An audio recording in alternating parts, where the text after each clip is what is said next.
Good morning. Ito, dire-diretso na naman ang aking trabaho. Pagkatapos ng aking mga task ay kinailangan kong mag-outbound call para mag-follow up sa isang customer na nagrereklamo dun sa product na na-receive niya sa kanyang order. Sira daw kasi. Pagkatapos kong ayusin yung problema ng customer, ay nakalimutan ko na meron nga pala akong discovery call na nakaschedule. Buti na lang nag-alarm yung aking calendar. Kaya ayan, okay naman yung naging call at ngayon ay naghihintay na lamang ako ng documents para makapag-umpisa dun sa trabaho na iyon.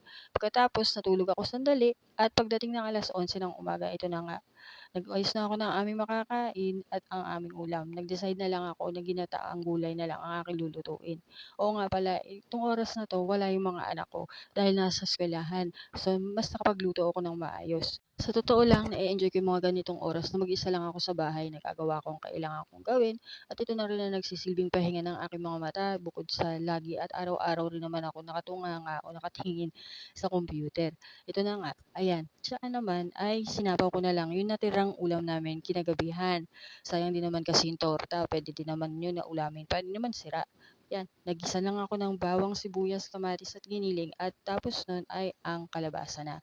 Sinangkutsa ko lang yan at ito ay isa sa mga ulam na paborito kong niluluto dahil bukod sa madaling gawin, masustansya pa. Saka mahilig din talaga ako sa sigarilyas at kahit anong ginataan na ulam. Parang feeling ko mas masarap siya kaysa sa mga prito-prito lang. Tapos ang saya-saya pa niyang kainin, busog na busog pa ako pagkatapos nito. Sa ganitong ulam ko rin sinanay yung mga anak ko na kumain ng gulay, kaya kahit na mga bata pa sila, sanay na sila sa gulay.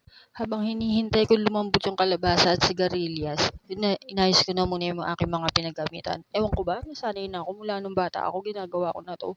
Siguro kaya di rin ako sanay na may mga maduduming plato o mga nagamit ng mga pinagkainan sa lababo. Dahil ayaw rin talaga ng nanay ko na merong naiiwanang mga maduduming pinagkainan sa lababo. Hala, puro lababo, paulit-ulit para lang ewan.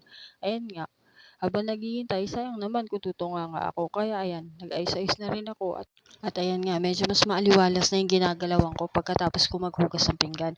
Tapos noon, binalikan ko na yung aking pinaglulutuan. Eh na nga, malambot na yung kalabasa at sigarilyas. Nilagyan ko na rin yan ng kaunting asin, paminta at mga rekado pa, betchin, ganun. Nilagay ko na rin diyan yung gata. Actually, hindi naman 'to kakang gata. Ito yung mga nasa sachet, yung mabilis lang. Mas gusto ko na rin yung ginagamit lalo na pagod ako. Mas madali akong nakakaluto at nakakatapos sa mga kailangan kong gawin. Hala, dahil sa gata nailabas yung sama ng loob. Ayan nga, tapos tinakpan ko sandali at ayan, hinihintay kong mas maluto at mas lumambot pa yung kalabasa dahil yun naman din ang mas gusto ng anak ko. Pagkatapos nun, inalisan ko yun ng takip para kahit papaano hindi matuyo agad. Naghanda rin ako ng juice.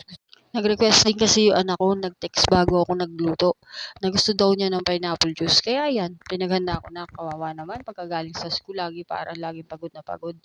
Ito na nga, tapos na ako magluto at isa-isa na rin nakarating dyan yung mga anak ko. Sa panahong yan, nandun sila sa kanilang mga kwarto at nagpapahinga. Tatawagin ko na lang para kumain. Excited na rin ako dahil part na yan, inaantok na ako. Pagod na rin ako. Kaya ayan, ayan na yung ulam namin at ready na kaming kumain. O, 'di ba? Ang sarap naman tingnan kahit papaano, puting-puti. Pero luto yan, promise. Masarap yan. Ayan na nga yung torta, isinapaw ko sa kanin. Tapos, ayan, yan ang masarap na mag-partner eh. Pagkatapos kong kumain, naligo na ako at hinayaan ko na ang mga bata na gawin ang kanilang mga trabaho. Actually, nakatoka talaga ang mga anak ko sa paghuhugas ng pinggan at paglilinis dun sa baba. Yun din naman ang isang bagay na proud ako sa mga anak ko dahil kahit papaano naaasahan ko pagdating sa gawaing bahay. Dito kahit papaano naaalagaan ko rin yung sarili ko. Ayan, yan na nga lang ang luho ko, yung paglalagay ng mga lotion, oil, para kahit papaano hindi rin naman natutuyo ang aking balat. Tinapos ko na nga rin dito yung mga bagong email at bagong task na pinadala ng boss ko pagkatapos ng aking shift. Hanggang dito na lamang. Thank you for watching. Bye-bye!